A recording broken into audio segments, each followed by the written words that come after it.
Ladies and gentlemen, it is in. You guys already know what happened with the Straight Drop situation. You guys already know he got sentenced to 2 years. But what you don't know is I really do believe Memphis Police Department, justice system, all that are hiding the truth. Because the judge in Straight Drop case, Mark Norris, who is the new federal judge, well, he became the new judge in 2019. We're going to break that down thoroughly. This man does not want to see Straight Drop at all. And he made sure to announce how he's disappointed in Straight Drop and how now he has to be in the mix to do the unexpectable to Straight Drop case. Now, ladies and gentlemen, we're going to break this up. We need y'all to hit the like button.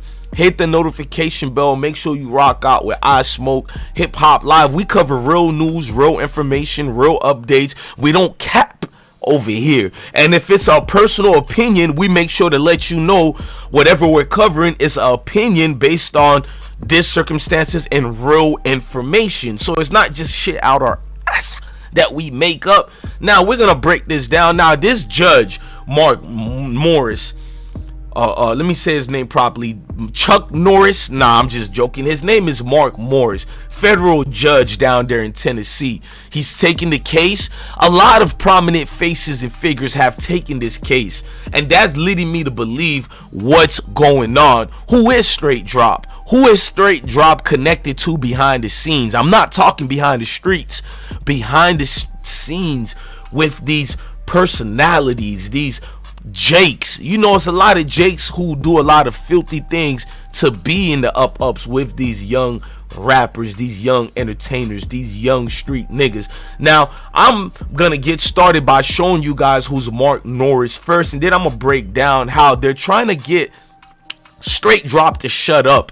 Because if you looked at how they gave him the 2 years, my cousins and friends always been getting ramifications for violating probations. We know how that go already. We already know how that go. Now my bros and them is showing the way the violations of that gets, you know, shut down real quick. If you got cases going on, we know Straight Drop was facing a lot of years for multiple different cases. He beat all of them, which we knew allegedly. That tells us something is going on with the state of Tennessee and Straight Drop. How, you know, we showed you paid hitmen in Tennessee. All these, it's not just speculations only, but a lot of these things can be substantiated that, you know, a lot of officials and service members of the state of Tennessee have dwindled themselves down to the corruption side of it and worked with a lot of these dudes. Now, I think Mark Norris knows something and he's going to get Straight Drop to be quiet. But let me introduce you who Mark is. A lot of people are not familiar with him. Well, ladies and gentlemen, this is who Mark is.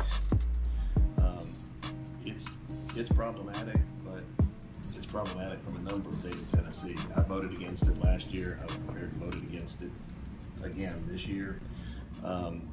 It's problematic, but it's problematic from a number of perspectives. Yet they are here. Yes, they are. So what would you propose to do about them if they're here? You can't send them away, can you? No, but it's interesting that the state of Tennessee joined with a number of other states this week and filed an amicus brief in the Ninth Circuit case out of Hawaii. And I've got it right here in front of me. It's interesting that the introduction summary of the argument says, and I quote, after multiple proposals drew public attention to serious flaws in the pre-existing vetting scheme for aliens residing abroad who wish to enter this country with visas or as refugees, the executive branch made a policy decision entrusted to it expressly by Congress. And they go on to support the president's executive order on immigration and refugees.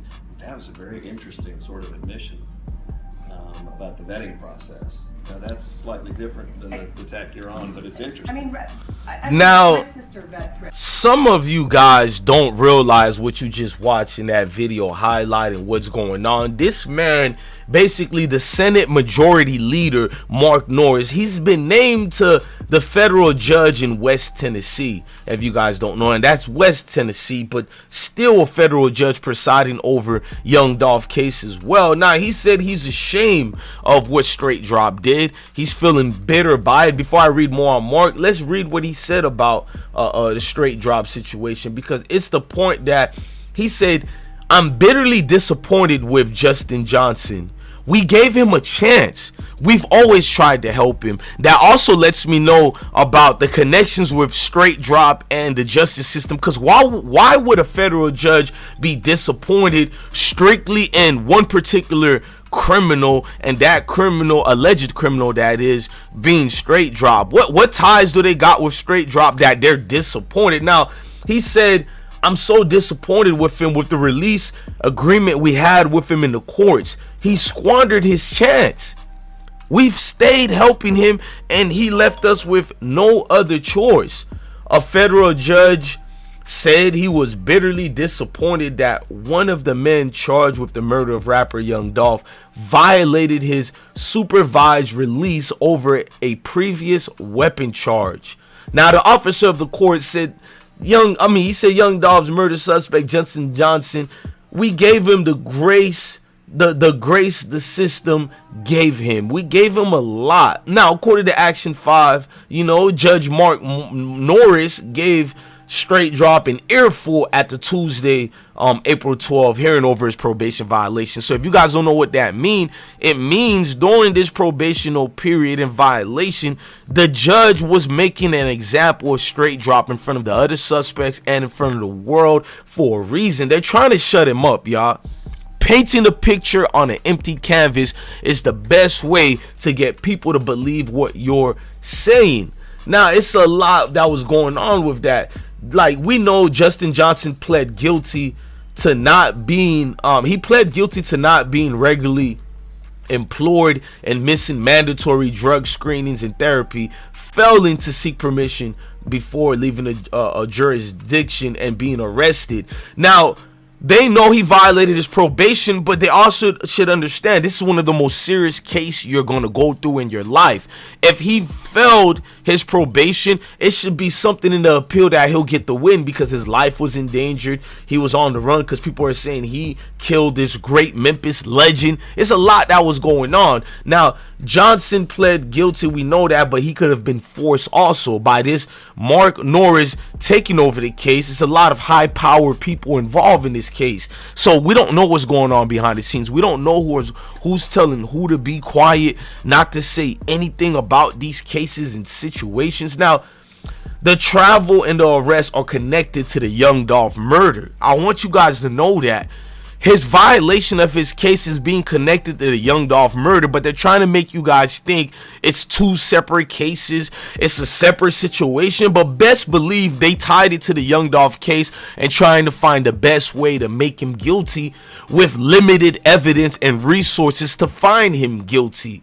Now, all the reports are showing that I'm correct about there's a situation going down there in Memphis. People are trying to make people hush up and be quiet.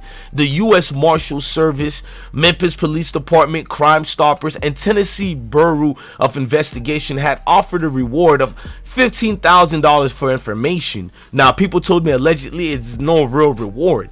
It's the quiet game, elimination game. Wipe certain people out and keeping no drops spilled. Johnson was sentenced to the 2 years for the violation, and the man said he was ready to get this hearing over because he has a lot going on with the Young Dolph case. That's what he said, and that's what he let them know. But a lot of people are not going to let that go. They still believe this makes him guilty. They believe this is the open and shut case they've been seeking and waiting for. Me, on the other hand, I said it leads to more speculations, but also substantiated facts that nobody in this case could be trusted, and the main people who can't be trusted is the main key people who are involved in this, which is the judicial system that we believe is involved in it. So at the end of the day, I'm going to take my time with this case. I'm going to give you guys updates on anything on this case that can give you closure in any type of way. I'm gonna still be a real street one and not get anybody indicted, not get anybody caught up or locked up. You can do a journalism duty in proper cases without getting folks in trouble. There's been a lot of corruptions, far too much down there with the Memphis justice system. We're gonna get it done the right way. This is your guy, DJ Bless One. Love your family, love your kids, and ladies and gentlemen, stay blessed.